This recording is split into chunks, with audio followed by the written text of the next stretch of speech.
Scooter के driver हाइला भरवा गे देखी सब पंजरिया धर अरे ऐसे पढ़ना रे गे माई अरे साला देखी कमाइया धर चपट गे माई स्कूटर जी मैडम चलो चाबी निकालो चाबी लाओ इधर। 4 गो लोड होके कहाँ जा रहे हो? जी मैडम बाजार जा रहे हैं मैडम। अच्छा ठीक है बाजार जा रहे हो तो इतना हड़बड़ में क्यों हो? और ये गाड़ी चोरी उरी का नहीं ना है? हैं? आराम से बात करो आराम से। मारिएगा ना मैडम। तुम्हारा मुंह महक रहा है, पिए हुए हो का जी? नहीं मैडम हम नहीं पिया ना मैडम ये पिया है ना मैडम ये पिया है। अच्छा रुको पाइप लगा के अभी चेक करते हैं कौन कौन पिया है, सब अभी पता चल जाएगा। अरे साला हम ये क्या पता नहीं पी क्या तुम लोग फुसर कर रहे हो अपने में? नहीं कुछ नहीं मैडम।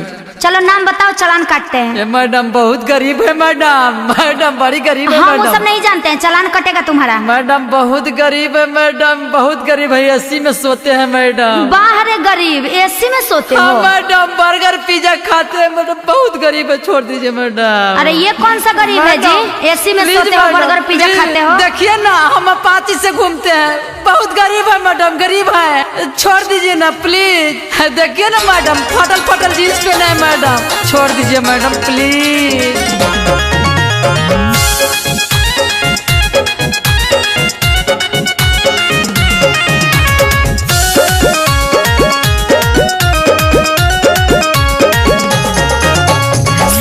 न हेलमेट है पाँव में जूता, पी के निकल गया रोड पर छोटा।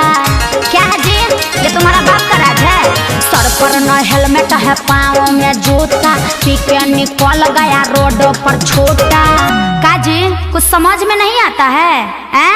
न हेलमेट पहने हो न जूता, 4 गो लोड हो, आज तो तेरा चालान कटेगा बेटा, समझे? मैडम चुप रहिए, सब कुछ करिए, चालान काट लीजिए, लेकिन बेटा मत कहिए। अरे तुम ऐसे क्यों बोल रहे हो?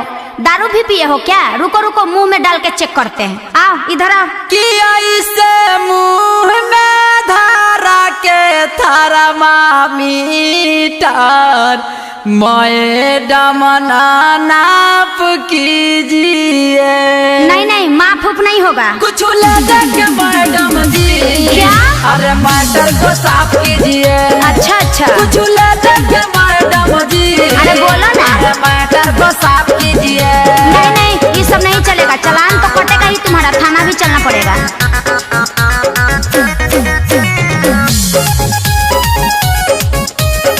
Music by Tinku Tufan।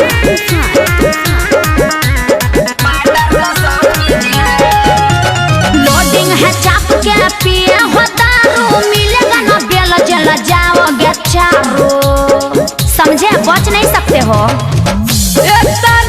गलती के सजा दे रहे हैं, ऐसा किए हो? हम क्या तेरे बाके अपने मजा ले रहे हैं। अरे हम क्या मजा ले रहे हैं जी? आपका घोड़ा पकड़ के मांगी माफी, मैडम जी माफ कीजिए। अरे क्या कर रहे हो? पाप चढ़ाओगे क्या? गोर पकड़ रहे हो?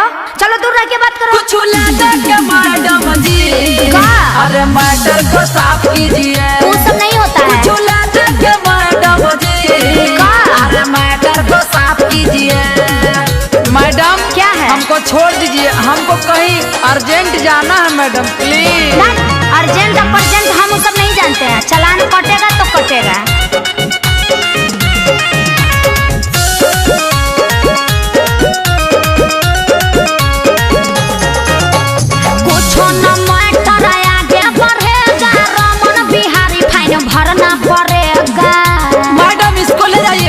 छोड़ दीजिए। अच्छा अब की बार छोड़ दीजिए, गलती ना करेंगे। ऐसे कैसे होगा? दुपहिया पर 4 गो ना चढ़ेंगे। अरे सब यही कहता है।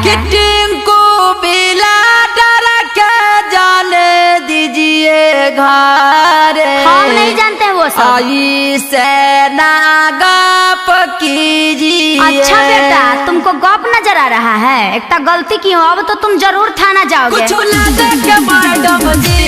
क्या है? अरे मैटर को साफ कीजिए। वो सब नहीं होता है। के मैडम जी।